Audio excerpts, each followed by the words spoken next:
Assalamualaikum warahmatullahi wabarakatuh. Apa kabar para sahabat semua? Mudah-mudahan para sahabat senantiasa sehat dan senantiasa dilancarkan rezekinya. Mudah-mudahan apa yang menjadi keinginan dan niat para sahabat senantiasa mudah untuk terwujud. Baik, kali ini Pak Tono akan membawakan sebuah kisah misteri atau kisah seram atau kisah horor kiriman dari Erik Muhammad. Cerita kiriman dari Erik Muhammad ini berjudul Sang Penembus Dimensi. Namun seperti biasanya, para sahabat semua yang belum subscribe channel ini, silahkan para sahabat untuk menekan tombol subscribe yang ada di bawah. Karena nanti jika para sahabat sudah menekan tombol subscribe, maka para sahabat akan mendapatkan notifikasi pemberitahuan jika channel ini upload video terbaru.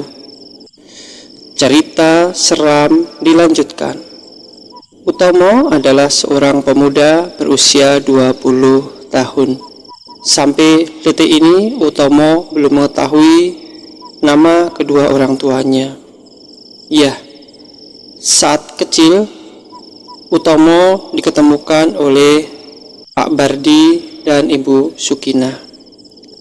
Saat itu sepasang suami istri yang telah bertahun-tahun tak memiliki anak itu menemukan Utomo telah berada di sebuah pinggir jalan raya. Utomo lalu dibawa pulang oleh pasangan kakek dan nenek ini ke rumahnya. Dan Utomo mengikuti kedua pasangan itu sampai ketika usia Utomo menginjak usia 12 tahun. Saat itu Utomo sekolah di kelas 4 SD. Sebelumnya Pak Bardi terlebih dahulu telah meninggal dan Bu Sukinah menyusul beberapa tahun kemudian. Saat itu Utomo hidupnya terlunta-lunta. Bahkan saat itu dia diusir oleh kerabatnya Pak Bardi dan Ibu Sukinah. Tidak boleh Utomo menempati rumah milik kedua orang tua angkatnya itu. Utomo kemudian hidup terlunta-lunta di jalanan. Namun saat itu ada salah seorang yang baik hati dan mau menampung dirinya sehingga dirinya bisa melanjutkan sekolahnya sampai akhirnya Utomo lulus dari SMP. Dan Utomo saat itu mempunyai kebiasaan yaitu membantu kedua orang tua angkatnya itu ke sawah. Dan sama seperti Pak Bardi dan Ibu Sukinah, setelah masuk di SMA kelas 1, kedua orang tuanya itu pun meninggal dalam waktu yang memang tidak bersamaan, selisih 2 tahun. Dan semenjak SMA kelas 1 itulah Utomo ikut dengan tetangganya di sebuah pabrik tahu, membantu-bantu mereka sebelum berangkat sekolah. Ya, saat itu Utomo bangun jam 3:30 pagi dan membantu usaha sang penjual tahu itu sampai sekitar jam 6 pagi. Dan Utomo waktu itu mendapatkan penghasilan untuk biaya sekolahnya, sedangkan untuk biaya hidupnya dia ditanggung oleh sang pemilik tahu. Utomo melanjutkan pekerjaannya dan melanjutkan sekolahnya sampai dia lulus dari SMA. Setelah lulus dari SMA itulah Utomo kemudian mengumpulkan modal untuk membuka sebuah toko aksesoris handphone. Disinilah ceritanya dimulai. Saat itu Utomo sudah mandiri, sudah mempunyai toko aksesoris handphone. Ya, walaupun saat itu usia Utomo baru menginjak 19 tahun. Namun karena tekadnya bulat untuk tidak mau merepotkan orang lain, Utomo menjalani usahanya itu dengan ikhlas. Pada suatu hari, Utomo diajak oleh seorang temannya untuk pergi ke sebuah daerah di lereng Gunung Merbabu. Ya, memang dari tempat tinggalnya ke Gunung Merbabu ini, Utomo tidak memerlukan waktu yang lama karena saat itu Utomo tinggal di satu daerah bernama Salatiga. Hanya menempuh jarak 1 jam saja Utomo sudah sampai di kaki Gunung Merbabu untuk mendaki Gunung Merbabu. Ya, ini adalah ajakan dari temannya untuk yang pertama kali karena selama ini Utomo jarang sekali untuk pergi rekreasi. Utomo saat itu telah sampai di pos untuk izin mendaki gunung. Saat itulah Utomo baru mengenal yang namanya dunia mistis, dan dari sinilah semuanya berawal. Semenjak pendakian itu, Utomo telah merasakan hal-hal yang aneh. Utomo merasakan badannya terasa hangat, sedangkan orang lain merasakan badannya begitu dingin. Beberapa teman Utomo, ya saat itu mereka naik 5 orang. Ya, saat itu ada Firman, Alif, Lita, dan Anissa beserta dengan Utomo. Jadi saat itu rombongan kecil ini berjumlah sekitar 5 orang. Ketika itu mereka telah melanjutkan perjalanannya hendak naik ke Gunung Merbabu. Tiba-tiba angin bertiup sangat kencangnya. Petir menyambar-nyambar waktu itu, sehingga Utomo dan beberapa orang temannya saat itu memilih untuk berteduh di salah satu gubuk yang ada di dalam perjalanan. Waktu itu Utomo belum sampai ke Gunung Merbabunya karena waktu itu dia masih melewati beberapa perkampungan untuk sampai di tempat pendakian. Di tengah-tengah perjalanan itulah beberapa teman Utomo merasakan hal-hal yang tak masuk akal. Teman-teman Utomo saat itu mendengar adanya suara gamelan. Suara gamelan yang begitu riuh. Namun saat itu Utomo tidak mendengarkan apapun. Dan saat itu Utomo melihat ada beberapa penampakan yang ada di sekitarnya. Penampakan-penampakan itu seperti beberapa orang prajurit zaman dahulu, prajurit zaman kerajaan yang terus mengiringi langkahnya. Namun ketika itu Utomo melihat beberapa temannya tidak merespon hal itu, dan saat itu Utomo tahu bahwa penampakan itu mungkin hanya dirinya saja yang bisa mengetahuinya. Tiba-tiba saat itu Utomo melihat ada makhluk tinggi besar berwarna hitam yang menghalangi langkahnya, dan karena gemblengan dan didikannya, Utomo saat itu tidak takut. Berbagai pahit getir hidup telah dijalaninya, dan ini membuat dirinya menjadi seorang pribadi yang tangguh dan kokoh. Saat itu Utomo membentak kepada makhluk itu, "Pergi, kamu jangan menghalangi aku," kata Utomo. Saat itu teman-temannya tampak kaget. Namun ada hal luar biasa yang terjadi. Makhluk yang menghalangi Utomo itu tampak terpental jauh berpuluh meter ke belakang. Saat itu teriakan Utomo seperti mengeluarkan sebuah energi yang begitu besar. Makhluk itu tampak terhuyun-huyun dan kemudian bangkit setelah dirinya terlempar jauh dan terkena bongkahan-bongkahan batu.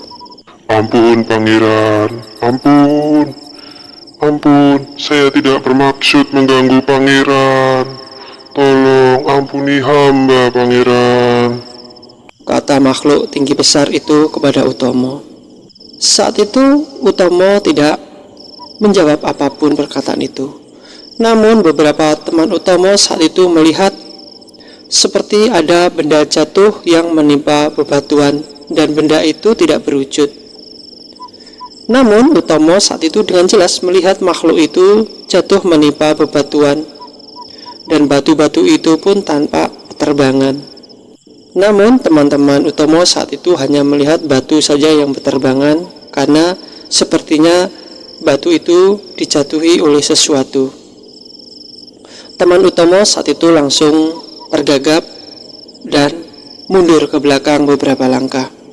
"Ada apa itu? Ada apa itu?" kata Lita dan Anissa bersamaan. Kedua sahabat Utomo itu tampak begitu ketakutan, apalagi saat dia mendengar suara keras dan batu hancur berantakan. Namun Utomo kemudian berkata, "Udah, gak ada apa-apa, lanjutin aja perjalanan kita." Utomo kemudian dengan keempat temannya melanjutkan perjalanan. Dan di perjalanan itu Utomo dan beberapa temannya kini dengan jelas bisa mendengar suara gamelan. Yang gamelan itu begitu jelas terdengar oleh telinga mereka. Sebuah suasana mistis saat itu mulai mereka rasakan. Suara-suara itu terus mengganggu hati dan pikiran Utomo dan keempat orang temannya. Firman dan Alif yang tadi diam saja saat itu tampak mulai terpengaruh juga. "Utomo, ini ada apa? Kok suaranya kenceng banget rasanya? Ada apa ya?" kata Firman kemudian. Firman walaupun usianya jauh di atas Utomo yaitu 27 tahun, namun saat itu Firman ciut juga nyalinya mendengar suara gamelan dan tadi ketika melihat batu-batu berterbangan karena seperti terkejatuhan sesuatu. "Udah Mas Firman, Mas Alif, tenang saja, kita jalan." Saat itu hujan tanpa begitu deras. Lalu tiba-tiba Utomo menengadahkan tangannya ke atas. Hujan yang begitu deras itu airnya seperti terbelah. Ya, seperti ada sebuah payung raksasa ada di atas kepala mereka.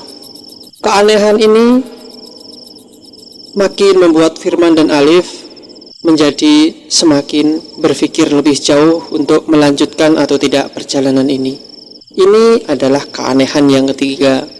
Jadi saat itu tampak air hujan seperti terbelah, seperti ada payung yang ada di bawahnya, dan mereka saat itu sama sekali tidak terkena air hujan. Namun dia melihat air hujan jatuh di sekitar mereka dalam jarak sekitar 3 meter. Dan air hujan ini sama sekali tidak menjatuhi mereka walaupun mereka dalam situasi berjalan. Rupanya keanehan-keanehan ini semakin membuat keempat teman Utomo menjadi ketakutan. "Utomo, kita pulang aja. Aku udah gak enak nih rasanya," kata Lita dan Anissa.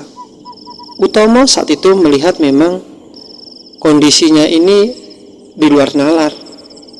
Logika sudah tidak ketemu lagi dengan situasi dan kondisi yang saat ini terjadi. Saat itu Utomo hanya mengiyakan saja permintaan Lita dan Anissa. "Ya sudah, gak apa-apa kalau kita mau pulang, kan kita naiknya juga belum jauh, ini paling dari jalan raya juga baru 2 kilo kok. Gak apa-apa, yuk kita turun ke bawah," kata Utomo. Dan saat mereka turun ke bawah, saat itu Utomo dan beberapa orang lainnya tanpa melihat ada makhluk-makhluk yang aneh yang bermunculan di tempat itu. Mereka tampak seperti punggawa sebuah kerajaan. Mereka tampak duduk menyembah kepada Utomo. Tampak mereka berjajar di depan Utomo. Saat itu Utomo melihat satu keanehan. Utomo kemudian berkata, "Ada apa ini? Tolong jangan ganggu saya. Biarkan saya dan teman-teman saya untuk pulang. Tolong jangan ganggu saya. Sekali lagi saya mohon, tolong jangan ganggu saya," kata Utomo. Kemudian ada sebuah suara dari salah satu pimpinan makhluk-makhluk itu. "Hamba tidak berniat mengganggu Yang Mulia. Yang Mulia saya akan kawal untuk pulang. Namun hamba mohon, jika ada waktu, silahkan Yang Mulia mengunjungi kami. Kami ingin Yang Mulia sekali-sekali datang ke tempat kami," kata Makhluk itu kepada Utomo. Beberapa orang teman Utomo saat itu begitu heran. Kenapa Utomo begitu dimuliakan di tempat ini? Kenapa Utomo yang tampak biasa-biasa saja di hadapan teman-teman dan masyarakat, tapi oleh golongan ini dia begitu dimuliakan? Rasa heran ini terus menghantui mereka. Sampai akhirnya Utomo tiba di tempat kosnya. Ya, saat itu memang Utomo ngekos, dan saat itu dia sudah mempunyai seorang karyawan untuk membantunya di konter. Ternyata konter yang dimiliki oleh Utomo ini mendapatkan beberapa orang pesaing, ya, karena memang walaupun konter punya Utomo ini masih baru, namun konter yang dimiliki Utomo ini sudah cukup laris. Hal itu karena Utomo tidak mengambil untung banyak dari barang dagangannya. Dia berpikir yang penting hidupnya bisa jalan, bisa kembali modal, dan untung sedikit semua akan dia lakukan, asalkan dia bisa membayar karyawannya dan hidupnya juga sudah cukup untuk makan dan kebutuhan sehari-hari. Hal itulah akhirnya yang membuat tokonya ini menjadi semakin ramai. Apalagi Utomo adalah seorang pribadi yang sangat mudah bergaul. Malam itu Firman dan Alif datang ke konter yang dimiliki Utomo. Di konter itulah sekitar jam 9 malam, konter belum tutup karena biasa tutup setengah 11. Firman dan Alif melihat ada api yang terbang ke arah mereka. Dan saat itu selain api, Firman juga melihat ada sosok wanita yang begitu menyeramkan terbang mengitari konter milik Utomo. Sosok itu tampak begitu menyeramkan dan tertawa begitu menakutkan. Hal itu membuat Firman dan Alif tampak begitu ketakutan. Ya, walaupun usia mereka jauh di atasnya Utomo, namun mereka tidak siap dengan situasi-situasi yang seperti ini. Saat itu tampak Utomo lalu berkata, "Tolong kamu jangan ganggu aku. Aku tidak mengganggu siapapun. Tolong kamu jangan mengganggu aku. Biarkan aku mencari rezekiku." Namun suara-suara itu terus saja ada. Bahkan bola api itu tampak semakin berputar-putar mendekati mereka. Ya, menurut orang di sekitar itu, bola api itu adalah semacam teluh, dan ada lagi sosok wanita itu adalah kuntilanak. Saat itu Utomo terdiam, dan Utomo saat itu hanya berkata, "Berhenti, kamu jangan bergerak, diam," kata Utomo. Dan yang anehnya, sosok-sosok seperti api yang berjumlah 2 itu tampak jatuh menggelinding. Dia sudah tidak terbang lagi. Dan saat itu terlihat oleh Firman dan Alif, sosok-sosok itu adalah kepala. Kepala itu saat ini sudah tidak berapi lagi, tapi hanya nampak sesosok kepala yang sepertinya gosong. Sosok kepala yang sangat menakutkan, dengan tatapan matanya yang saat ini sudah tidak begitu menakutkan kayak tadi. Saat ini tatapan matanya terlihat sangat sayu, dan bahkan makhluk yang berwujud wanita yang terbang melayang itu pun kini tampak jatuh dan tersimpuh berdekatan dengan 2 sosok kepala itu.